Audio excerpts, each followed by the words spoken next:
Hi, my name is Hunter Lovins. I am Professor of Sustainable Management at Bard MBA. I am also the President of Natural Capitalism Solutions. We work with companies, communities, countries to help them implement more regenerative practices profitably. I'm on social media. Feel free to contact me and we can carry on the conversation. Today, we're going to walk through the discipline of sustainability, the business case for behaving more sustainably, look at the critical issues facing business and all of us today, what have been called drivers of change, talk about what sustainability means, and then look at the frameworks that professionals in the field use to deal with these drivers of change. This is the order in which we'll walk through this. First, the profession. Sustainability is a profession, although when I went to college, there wasn't a word for it.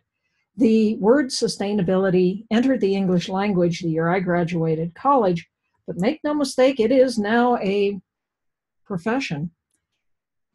But to some extent, we're still making it up as we go along. What I'll try to do is share some of the lessons that those of us who work in the field have learned that might help you along. You can get a degree in sustainability, get a master's of business administration in sustainability, a PhD.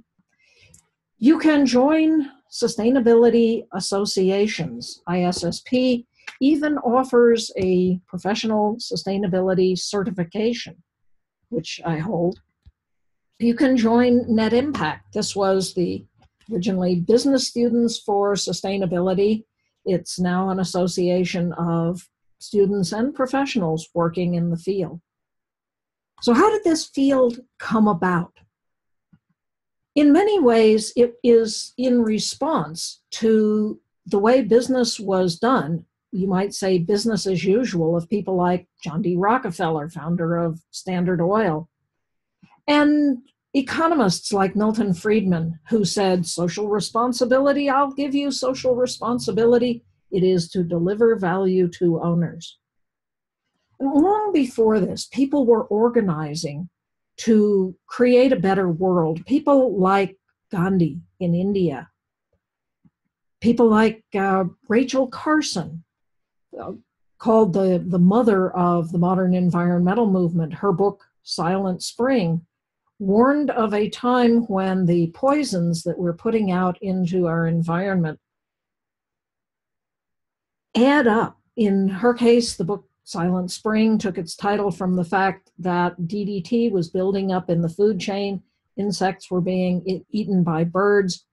This was, the DDT in the birds was weakening the eggshells so that they collapsed in the nest. And she warned there may come a spring that is silent because we have destroyed the birds.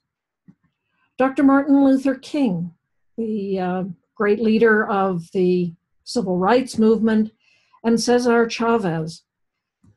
These people show that sustainability is not just about the environment, it's not just about social activism, it is the blending of these two.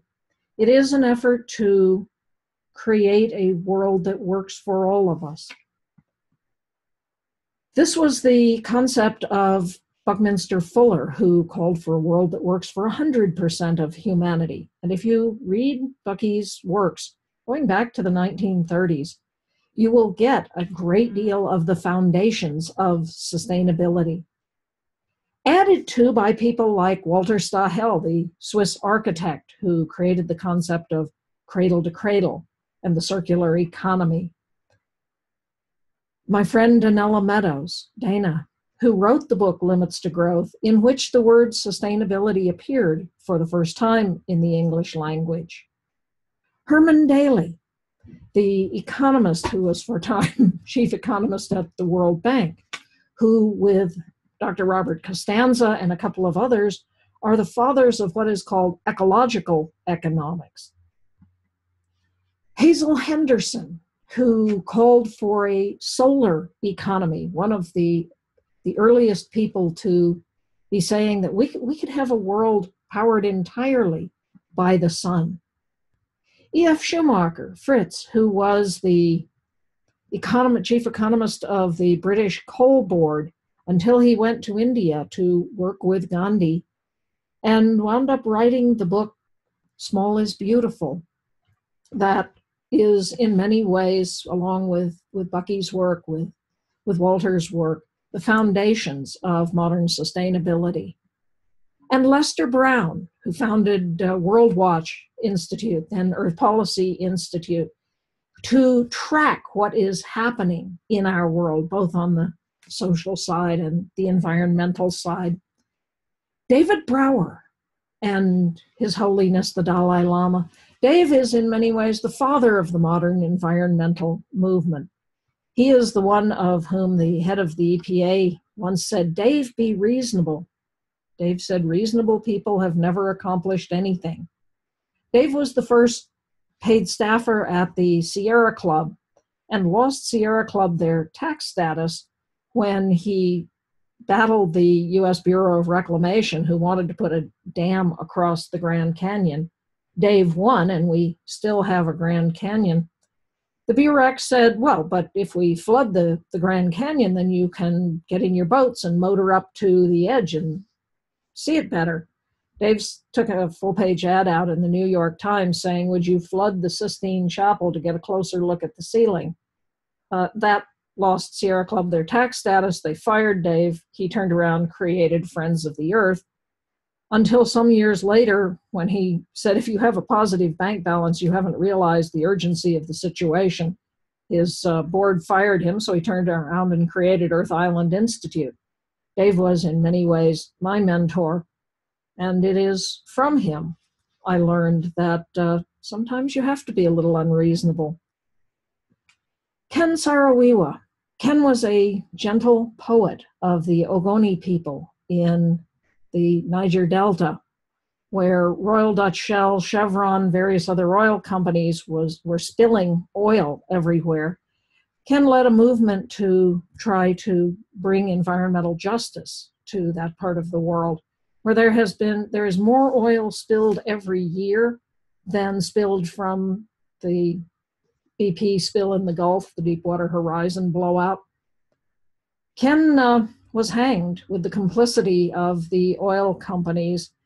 Some activists took over a Chevron oil field and some people were killed. They blamed Ken. He was not the cause, and he was hanged. Shortly after that, Sir Mark Moody Stewart became the managing director at Royal Dutch Shell. This was a time of great turmoil in business and environment issues. Greenpeace was fighting Shell over the proposal to scuttle the Brent Spar drill rig in the North Sea. And activists in Germany were burning Shell gas stations. The John Major government said to Shell, you will not deal with these terrorists. Sir Mark said, actually, they have a point. We need to talk to them. He created a website, talk to us, what have we done wrong? Published the first Shell sustainability report, one of the first corporate sustainability reports ever, and began the practice of looking at his company's future as one of migration away from unsustainability. He figured by 2050, Europe could be half renewable energy.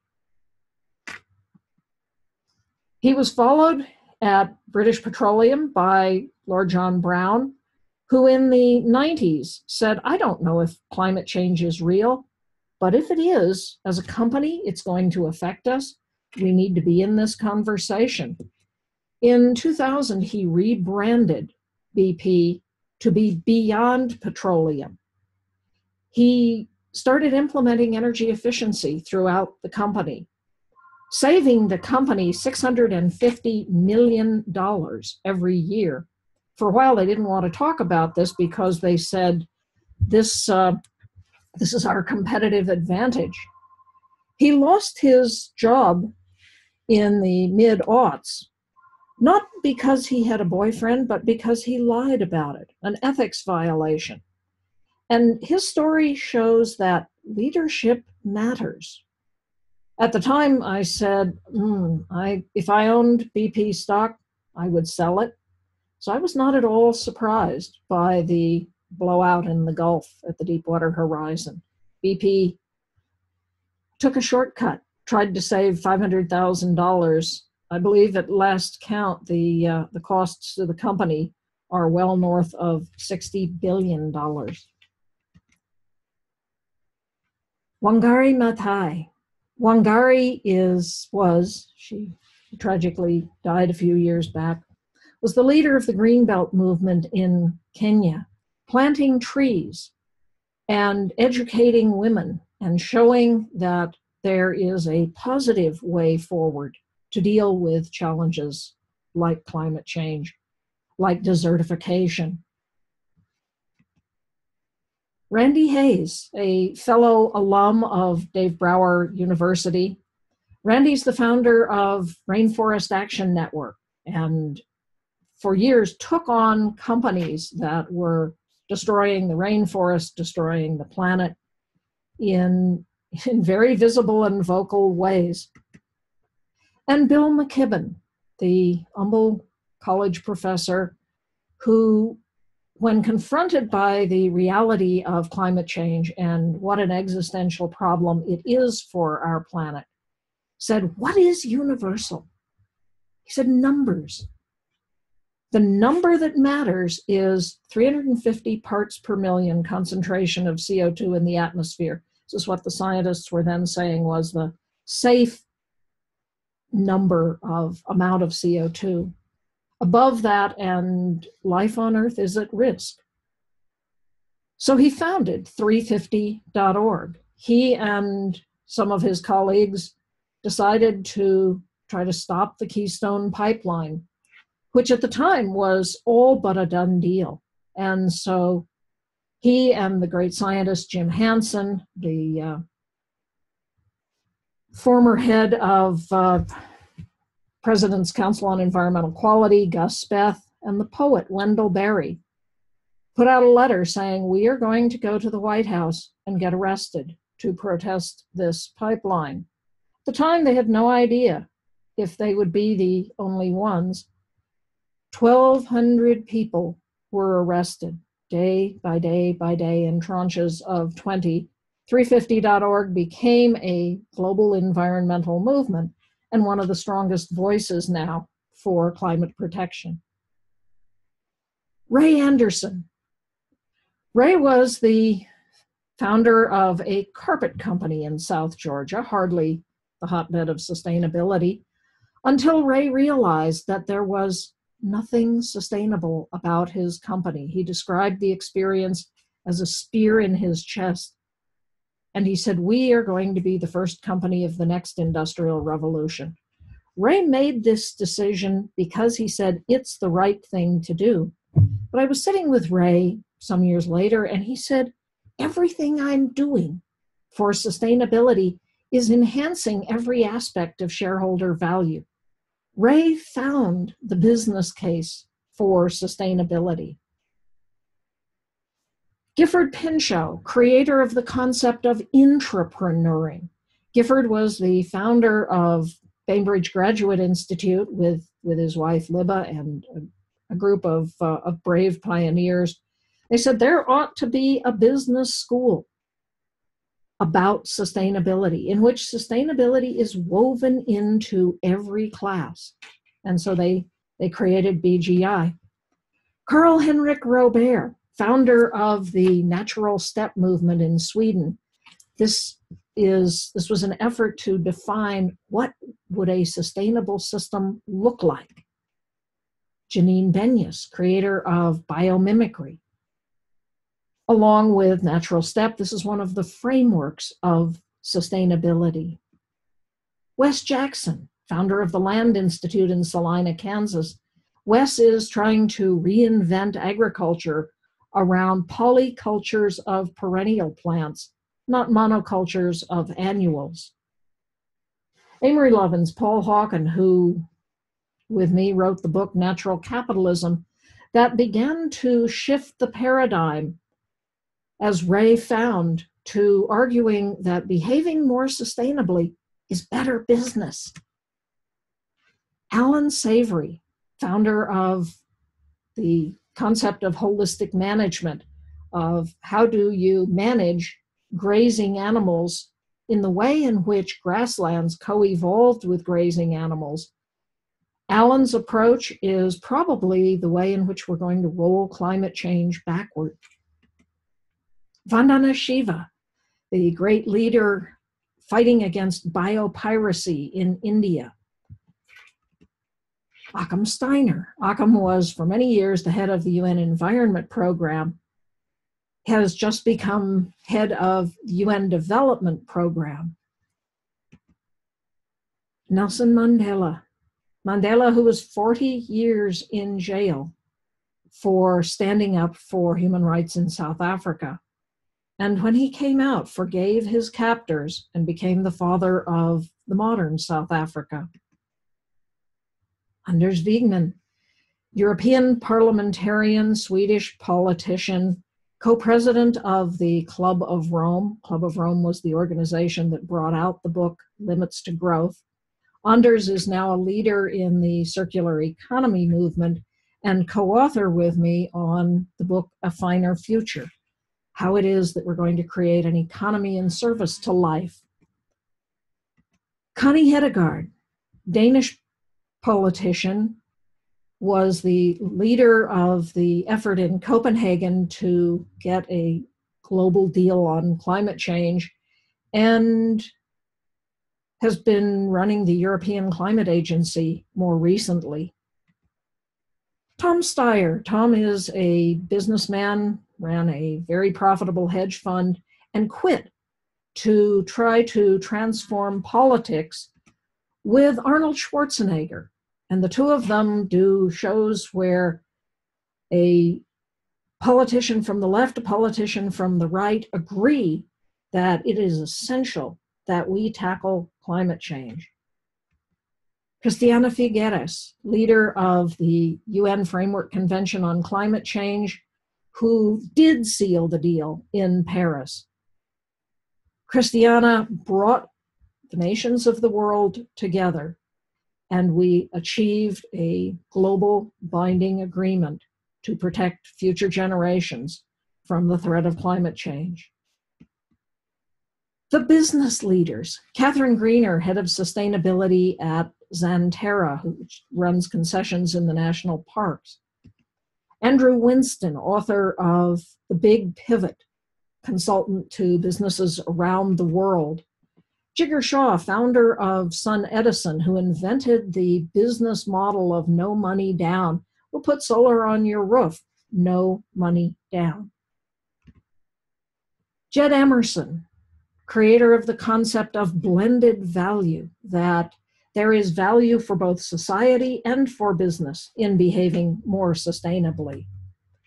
Stu Hart, who created the Business in Sustainability program at North Carolina, in the business school there, then went to Cornell, then to Michigan, then to India, is now at the University of Vermont, building yet another business program in which sustainability is woven into every class. Kelly McElhaney, who is doing the same thing at the University of California, Berkeley, and Eben Goodstein, founder of the Bard MBA in Sustainability in the heart of Manhattan. John Fullerton, framer of the concept of regenerative economics, which is where the discipline is moving toward. Shai Agassi, a businessman who didn't quite pull it off.